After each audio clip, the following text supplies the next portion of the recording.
I was restrained. They sedated me and they got me in the ambulance and took me to the hospital. 32 charges, 4 of which were felony. Those were all assault on a Leo. Like, the person I turn into when I am drinking, like, I'm a different person and I'm not a good person to be around. Green lights and blue skies are on their way.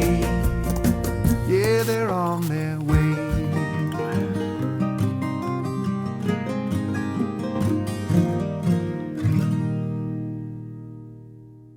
Welcome to the Crosstalk podcast, the #1 recovery podcast where people share their stories and show you how they've gotten out of their darkness. Please don't forget to like, subscribe, and share our content. And there's a little bell. Don't forget to click on that bell. I'm excited to be here with you guys. Here with me today, I have Reagan. She has an incredible story, helps a tremendous amount of people in our community, works in the recovery community as well for recovery houses. So, welcome. Thank you so much for having me. This is amazing. Happy to be here. Yay, okay, good. Let's get started. Tell me a little bit about your childhood, about your life, kind of where it all began. Yeah. So I'm from a small town in Pennsylvania. I am the middle child of 5. So smack dab in the middle, 2 older sisters, 1 younger sister, 1 younger brother. And I grew up in a, upper middle class family where thankfully everything I needed was provided and most of the things I wanted were provided. And to be honest, I had a very easy life. Like, there wasn't anything that stands out as, like, looking back at, significant, like, trauma or anything like that I hear sometimes. It was really everything I could have asked for as a kid growing up. Great school that I got to go to, was very involved in sports, was very, family oriented at the time, and have really no complaints looking back on it. I'm sure at the time, you always have something, right, but of course. Looking back on it, I was very blessed to be brought up the way that I was. So yeah, it was good. And so when did things start to change for you, or like what led up to your first drink? So the one thing about my family, and it affects a lot of my extended family as well, primarily, is that we all have some sort of addiction or alcoholism. I have multiple cousins, multiple aunts or uncles that have had at some point or continuously have had addiction issues. Mm-hmm. So that being said, we always had a very interesting relationship with alcohol in my family, and it was always something that I was obsessed with as a kid. So the first time I ended up using a drink myself, I was still a kid. I was 12, and it was one of the little airplane bottles that my parents had, and me and 2 of my friends, we snuck some of those, put them in half-empty soda cans, and drank them, and yeah, that was that. It was a fun experience for me. It was a happy experience. We really, really enjoyed it, and that was my first time ever having anything, and from there, I just kind of kept going to, okay, can't wait to do this again. Right. How did it make you feel? How I would describe it is like giddy, bubbly, like fun. Everything was like light and fluffy, and you get that warm, tingly sensation. Mm-hmm. Those were all like the physical sensations I was having, but, the emotional sensation that I had was just like relief and light, and felt like all these burdens that might have been plaguing me at the time were no longer there. Wow, that's so interesting.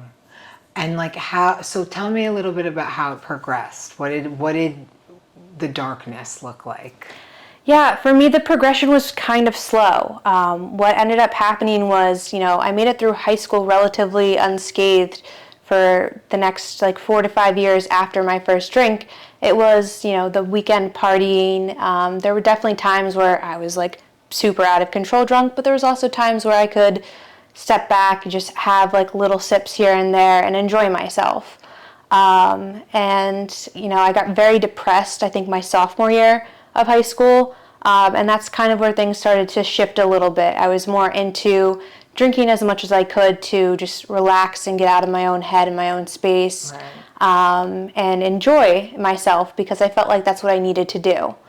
And I continued to do that, and progressively got worse and worse and worse. Right. And, after I completed high school and went to college, that's where really things took like such a bad turn for me.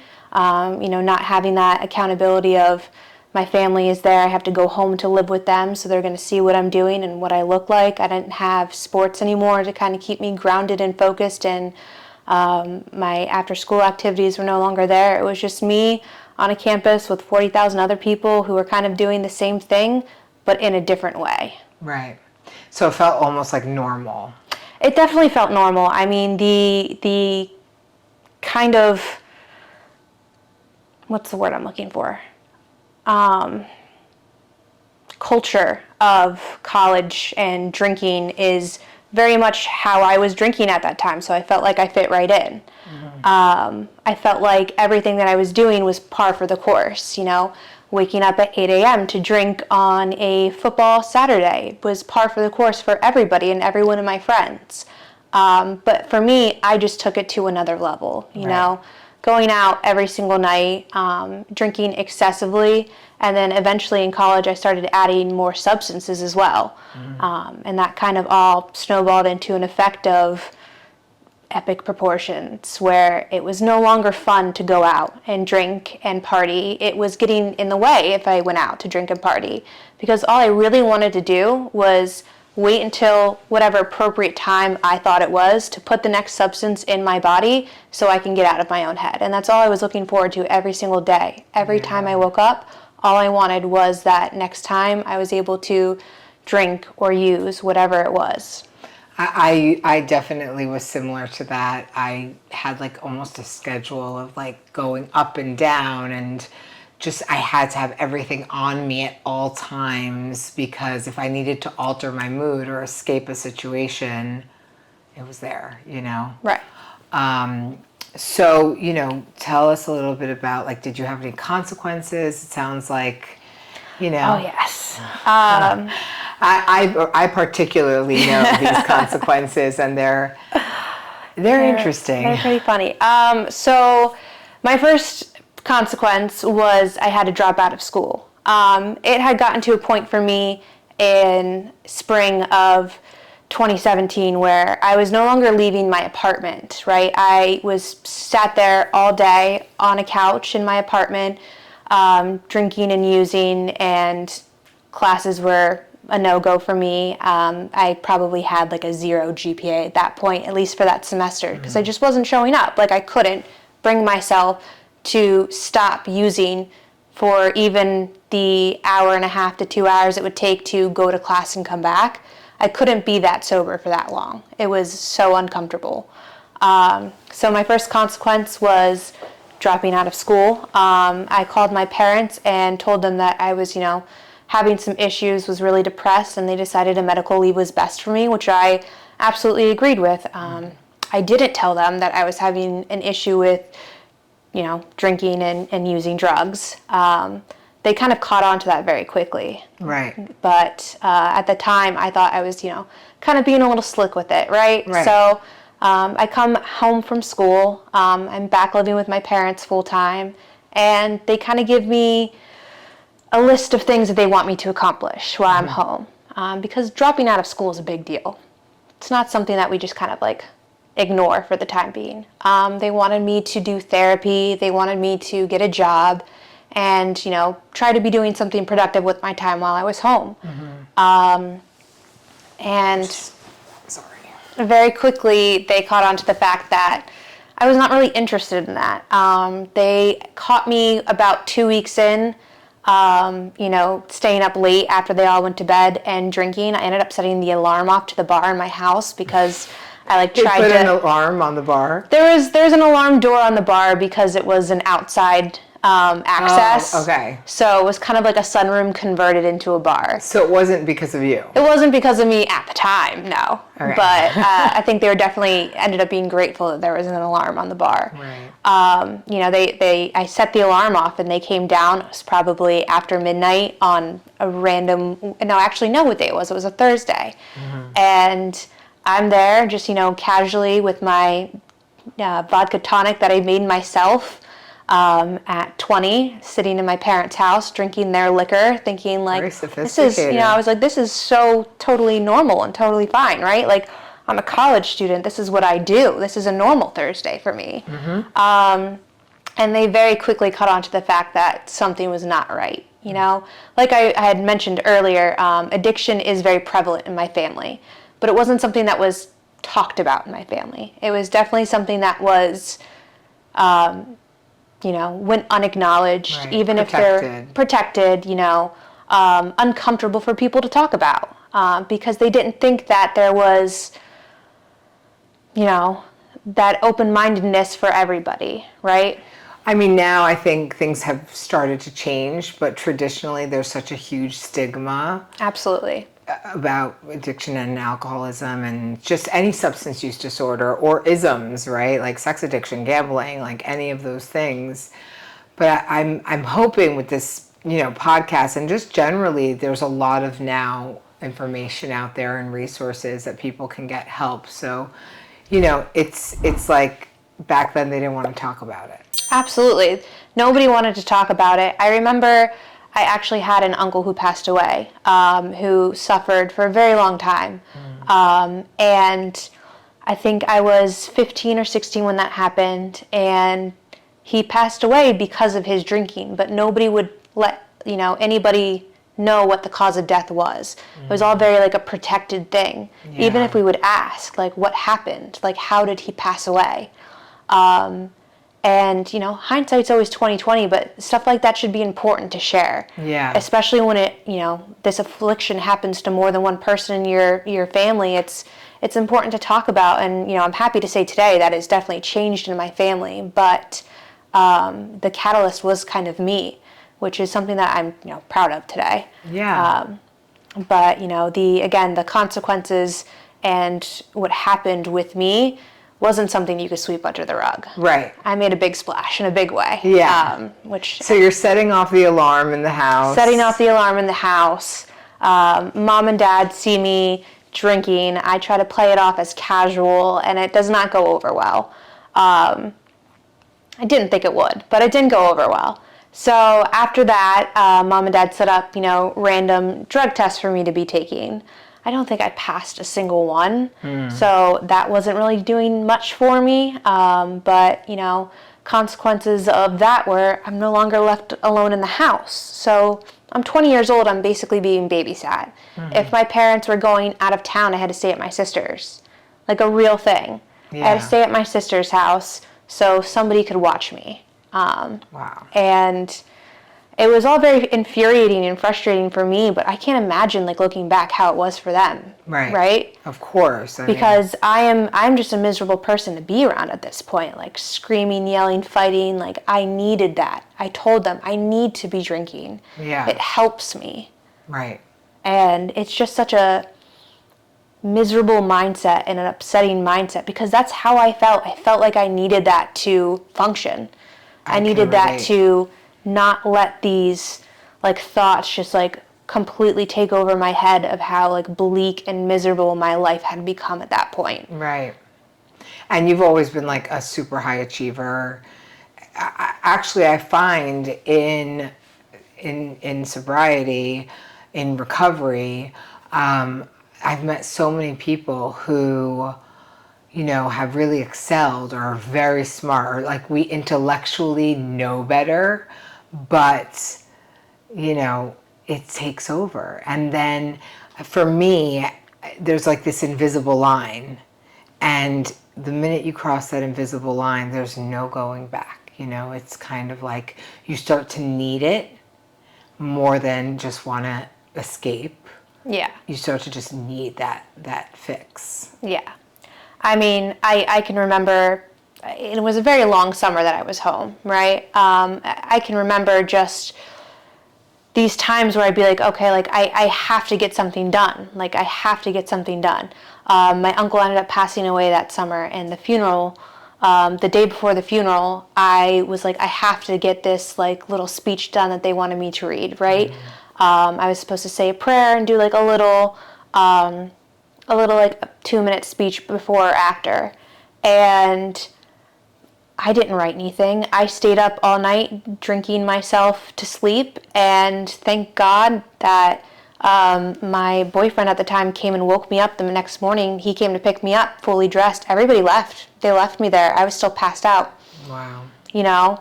And that's something that like brings me like a lot of like shame sometimes to think back on, because I almost missed his funeral. Yeah. Because it was more important to me to be drinking. You know, I physically couldn't stop myself. And it's just like a really, I think that was one of the first times I to myself recognized like this is something that's seriously not okay, and it was so dark, like such a dark time in my life, where I really didn't want to be that person or to be doing that, and I realized that like I couldn't get myself to stop either. Mm-hmm. And that's like, when you have that realization, that's a very scary place to be. I mean, I can relate so much to this, of course, and that's what all of this is about, right? Relating to one another, and hopefully we can, help someone else who's watching who maybe has had those little glimpses of a realization, and now they don't know what to do, right? Right. So tell me what were the transpiring events? So after this, it was kind of, I was stuck where I was. Didn't have a way to get out. Didn't have anything going for me at that time.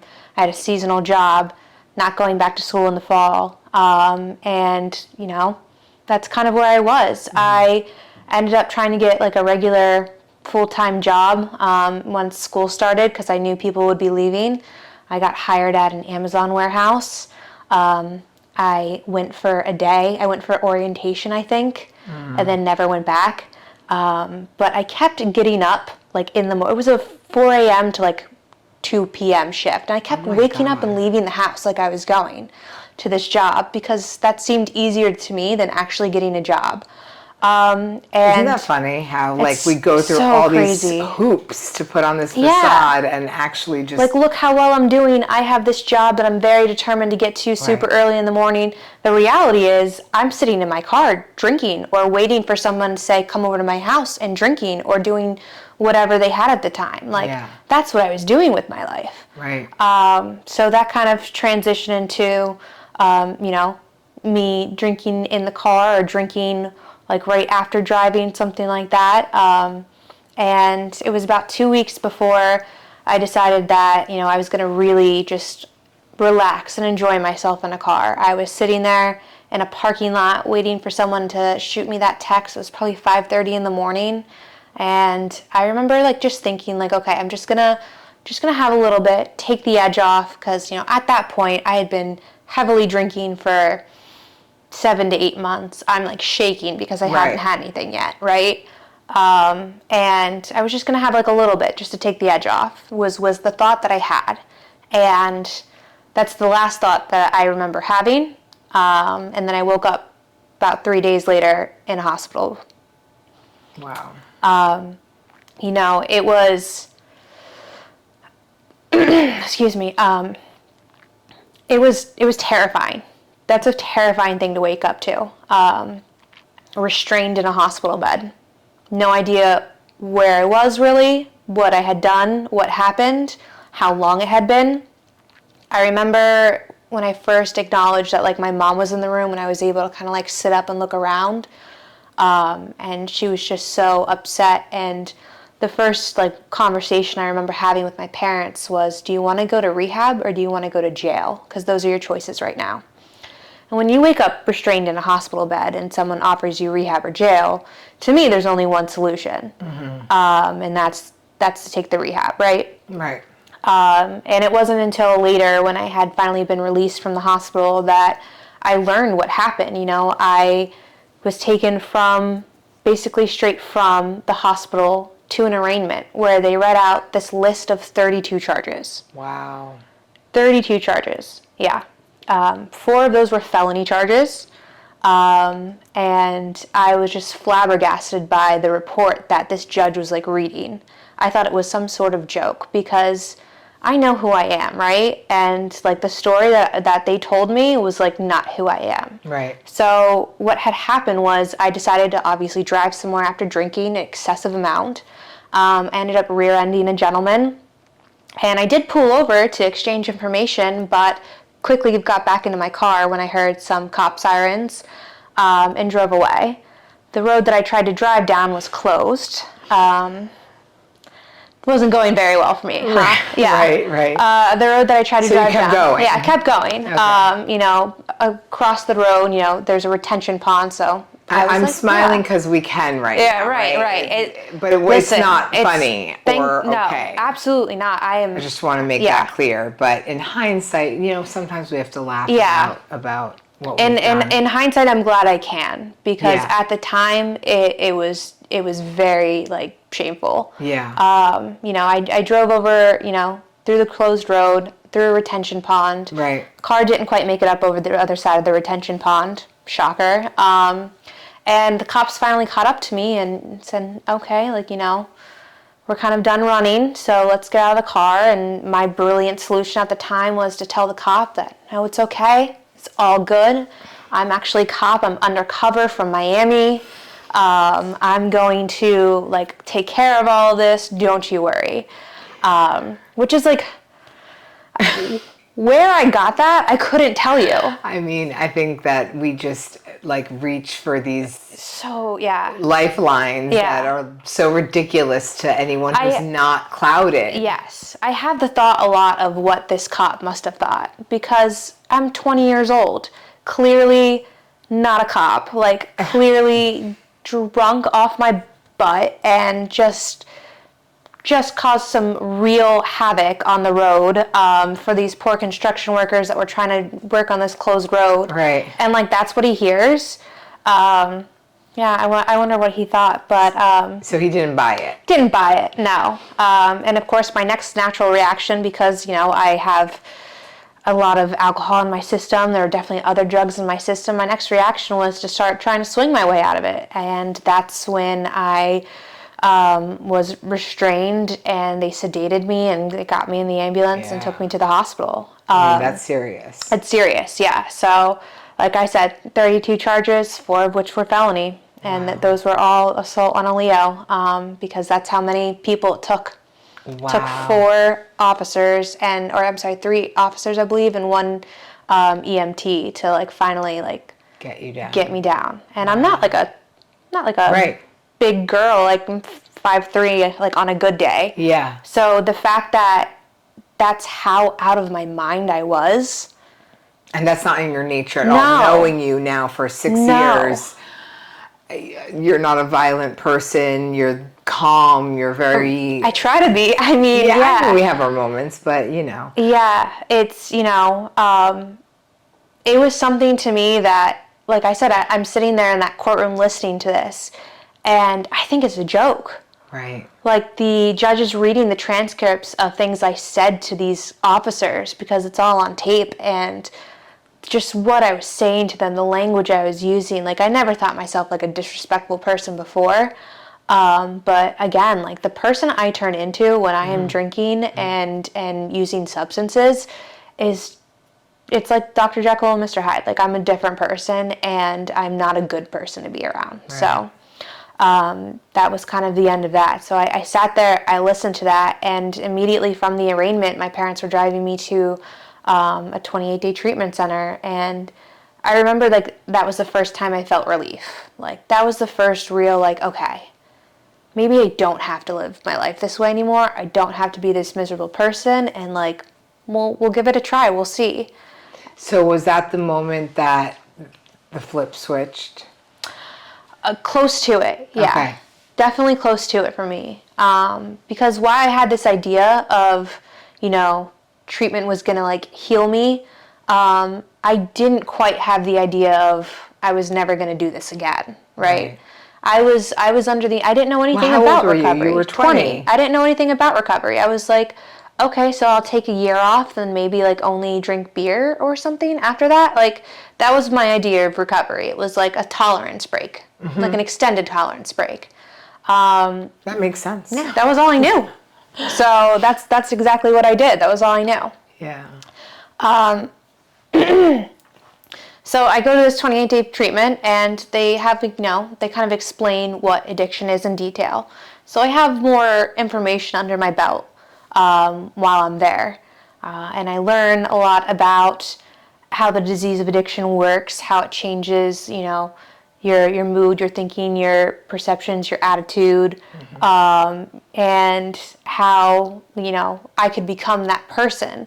But what I also learn is, I had these other things inside me that I was trying to heal with this drugs and alcohol that are still going to be there that, I need to work on and fix. Yeah. Right? I learned how I'm dependent upon a substance, and, I need to break that addiction.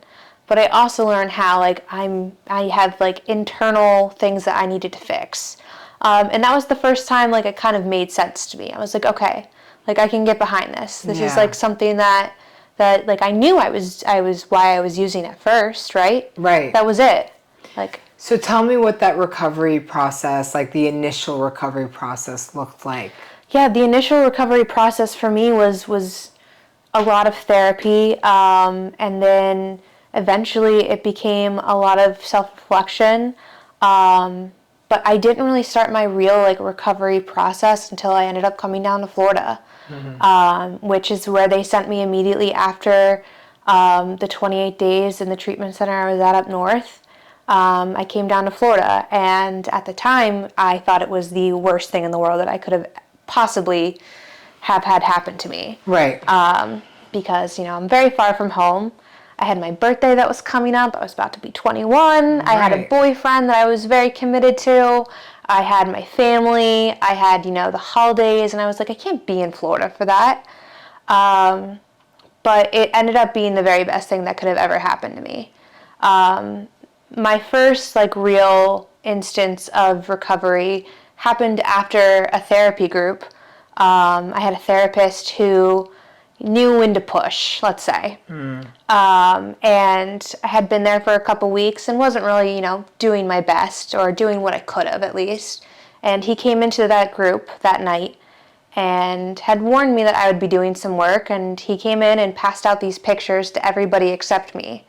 So I'm sitting there in a group, full of 15 people, and the entire room is silent looking at these photos. And I'm sitting there, thinking oh no, what did I do? Immediately, right? And then after a while, he asked everybody to pass these pictures to me, and I knew what they were going to be. But I started to see these photos of me, specifically in the hospital that, one of my family members had taken, me hooked up to all these machines, ventilator, wires, still restrained to the hospital bed, little sister holding my hand while I'm restrained to the hospital bed, priest coming in to bless me. I saw those pictures, and that was a real big moment for me in my recovery. I like to refer to it as my first conscious God moment. After that moment, I knew that I needed to do whatever I could to not be that person anymore, because that wasn't me. At my core, I know who I am, and the person in those photos, causing that agony to her family, is not the person that I am. And that's what really started, me on this journey of recovery. It was that decision to do this not only for myself, but my family. Right. And to be the person that I knew I could be. And the best thing that could have ever happened to me was that therapist handing me those photos, and my family member taking those photos, because I needed to see that. And after that, I decided I was going to do what I needed to do in order to, move forward with my life. And what was suggested to me was 12-step recovery. So that's what I started to do. Yeah. A little slower than others, but, that's what I started to get into. I, started going to meetings. I had been to a few meetings before, a few up north and one prior to that. But coming to meetings down here was a different experience to me.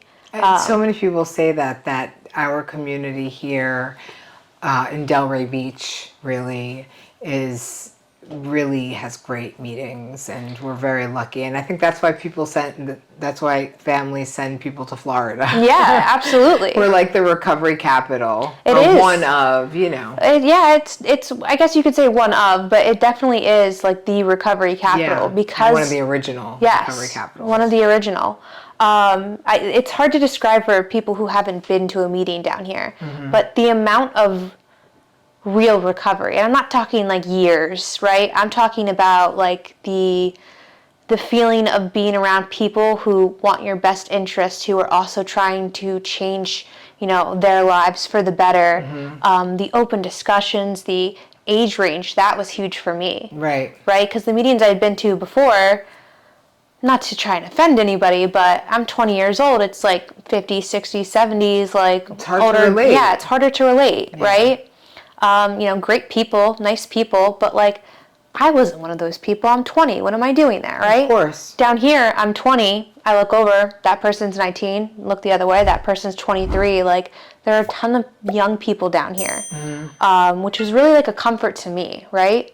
And there are other people that I had met that had also gotten sober and started their, recovery at a young age, and now they had real time. Yeah. Real time was, to me at that point, was like 5, 6, 7 years. Like that was real time. Isn't it and great? Since Yeah. I know people who are like, yeah, I got 39 years, and I'm like, wow. Crazy, yeah. right? Like, yeah, that's like a lifetime. Yeah, that's older than I am. So it's coming to meetings down here really kind of was the first thing that snagged my interest in 12-step because everybody was happy to see me there. Yeah. Right? There's like a genuine sense of fellowship, and I think that we've been to the same types of meetings down here, and the camaraderie and the genuine, like people getting people jobs. Yeah. Just like genuinely helping people is so cool. Yeah. And so I think that's one of the reasons why I was able to stay in Florida. Absolutely, I agree. It's the sense of community that you build down here is the same reason I stayed, right? Like the people that I ended up meeting, the life that I was able to build, for myself, like at that point, sure, I'm 21, but like none the wiser, right? Like fresh out of treatment. A little wiser, but like fresh out of treatment, still trying to like figure life out. And I just had this amazing community of people that I knew that like if I ever asked for help would be there. Right. And that's something that I had never had before, and wasn't available to me before, to be honest. That's what's so amazing about this, right? So I forgot the question I'm asking. Hold on. You're recovering. So tell me a little bit about just what does it look like now? My recovery now is still an everyday thing, right? I still need to, rely on a higher power for me personally. I call God. I still love doing service. Service is something that like I know will keep me in this for life. Yeah. Right? Whether it's taking others to meetings or just talking to the newcomer. I consider this like I'm not paying you to be here. You're here telling your story, and again, like the hope is that someone who might have a little taste of recovery and is not sure to move forward, or is like, I'm almost going to be 21, I can legally drink, like how could I not have that drink? Right. Will hear your story and hopefully say, you know what, like actually I want to build a life like she did. Right. Because you're successful now. You're doing great. Thank you very much. Yeah. Very, very much a different life for myself, right? Yeah. There's a saying in the rooms, life beyond your wildest dreams. When I grew up, like thinking through my life, like it always stopped around like 20, right? Like I didn't have like real goals for myself then. Honestly, there's some points where I assumed I would just die tragically young, right? Like that was my mindset growing up. Like, I didn't have to plan for it. So beyond my wildest dreams is pretty much on par for what I'm doing. Yeah. Built a beautiful life for myself, met beautiful people, and really doing something that I enjoy, that I feel like is a benefit for not only like my community, but like it could be for people all around the world. It doesn't necessarily have to stay in my community. Absolutely. You know, again, the service is what keeps me in this. And there's a difference between work and service for me. I run recovery homes in South Florida, and it is work, but there's also the aspect of service when you take the time to talk to those people about what they're doing for their recovery, right? Yeah. When you give them, you know, suggestions or advice when they're talking to you, and you're really just trying to work through a problem, like that to me is how I would spend my day all day, every day if I could. Well, I mean, I think I know a lot of people who have lived in your recovery homes. Some of them have moved on, some of them are still there. Right. And I mean, your name has become synonymous with someone who really shows up for people, and it's not about the job, because like really you don't have to go to that extent. Right. You don't have to share personal experience, and you don't have to, you could say just go to a meeting, meet some other people. A lot of people don't want to share, you know, in a work environment, whether or not they are in a program or in recovery. So the fact that you do is incredible, and you're helping so many women. I mean, I know personally so many women that you've helped. Yeah. Who Thank you. speak so highly of you. Thank you. It definitely is something that's like really nice to hear, because I do pour a lot of myself into trying to make genuine connections so people can see that it's possible down here.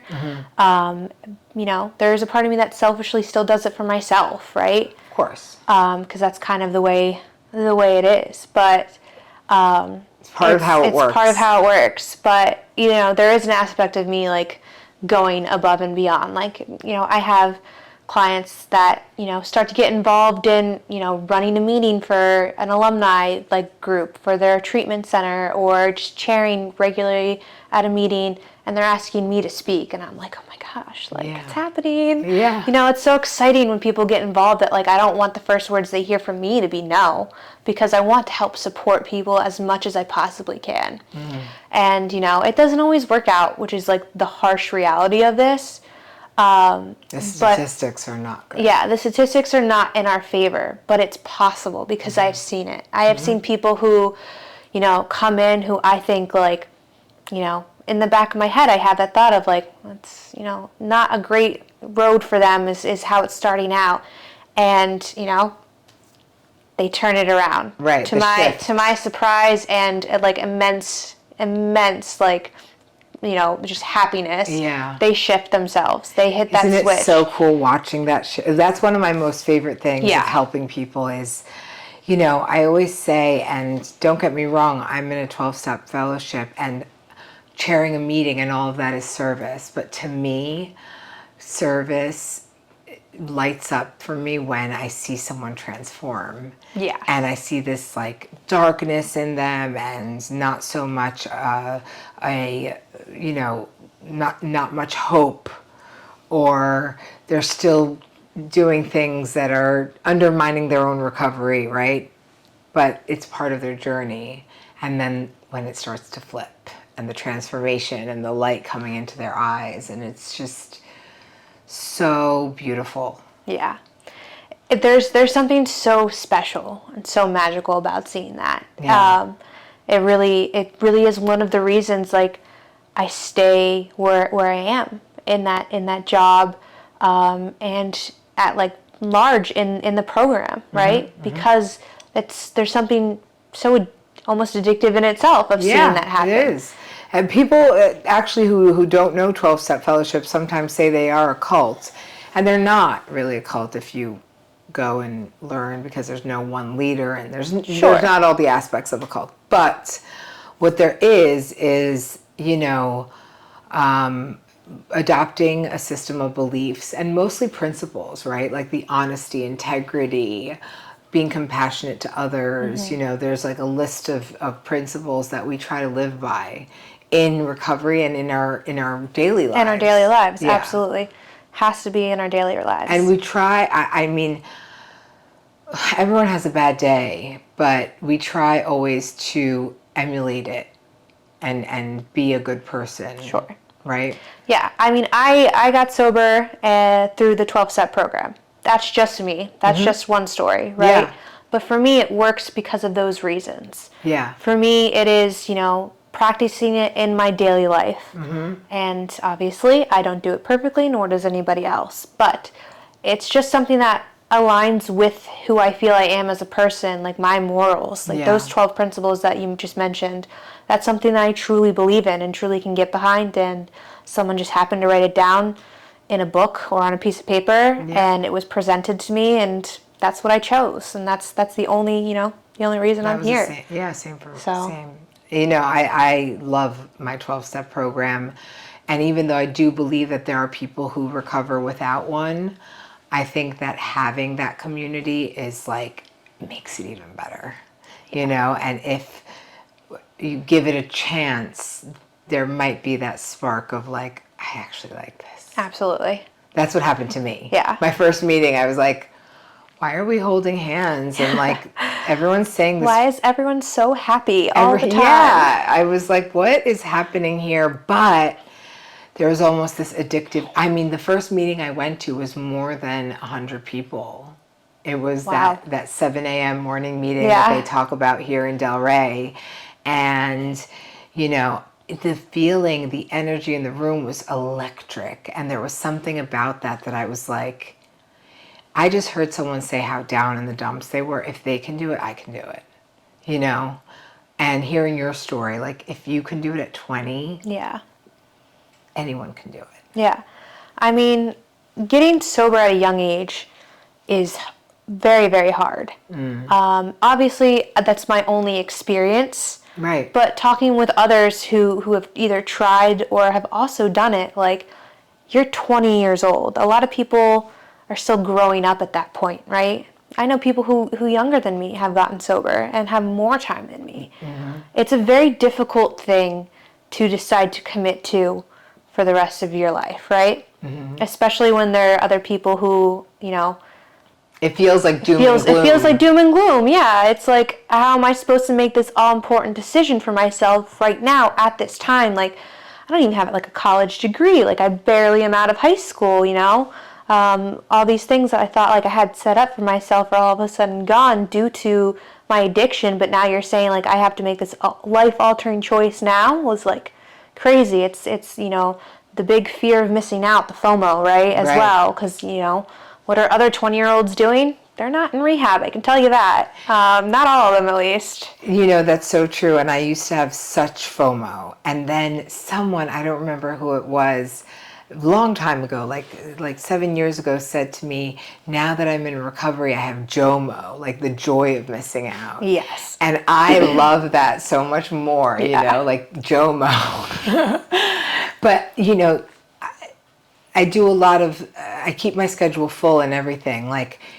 Sometimes I want to come home and get in PJs and watch a Netflix special and order in or do whatever. And I don't have to feel bad about that. Absolutely not. And it's no longer due to depression. It's because that's a self-care night for me. Right. Right. That's what you need. If I'm doing that all the time, then maybe that's different. Concerning. Sure. But again, I wake up early every day, and I used to love sleeping in. And now it's my body doesn't want to. I have that same thing. It's I feel like I'm wasting my day if I'm sleeping in as well. It's not only that I physically almost cannot, it's I'm wasting so much time where I could be doing something.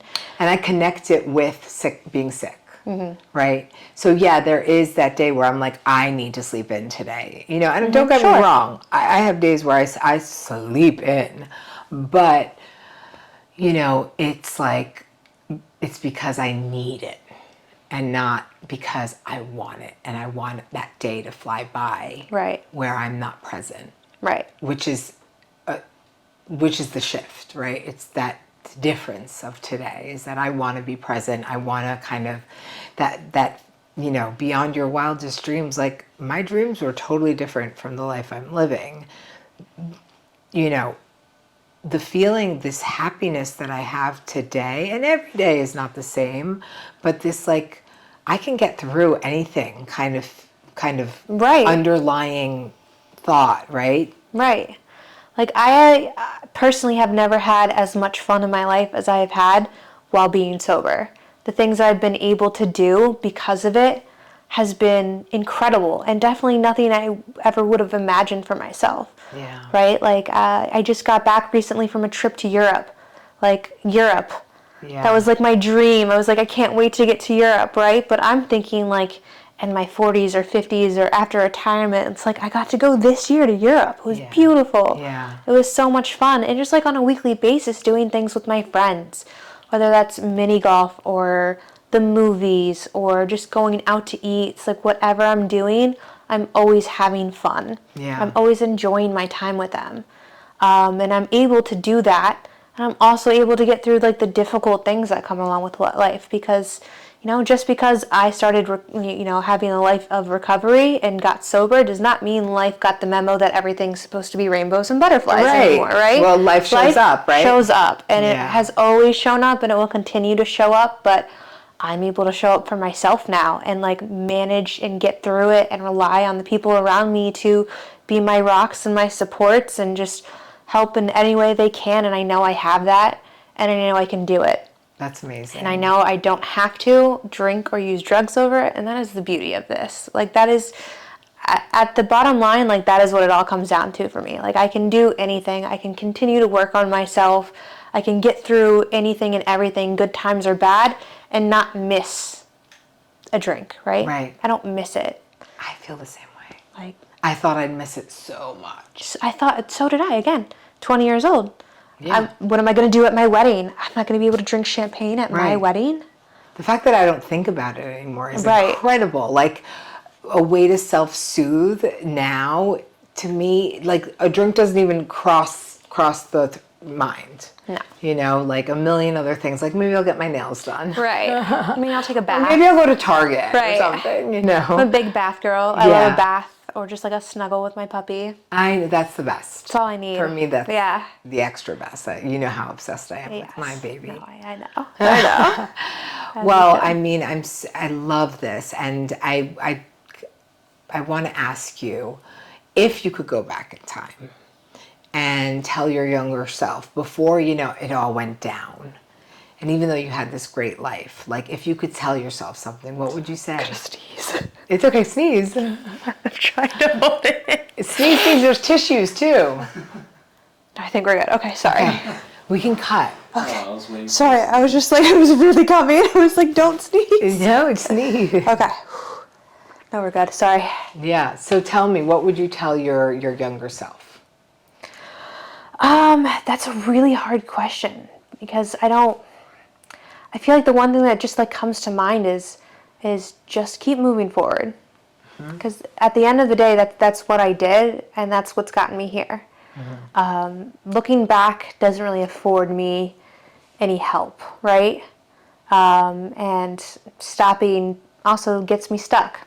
So just keep moving forward, and that's exactly how I ended up here, and there's nowhere else I would rather be than Right. where I am right now in my life.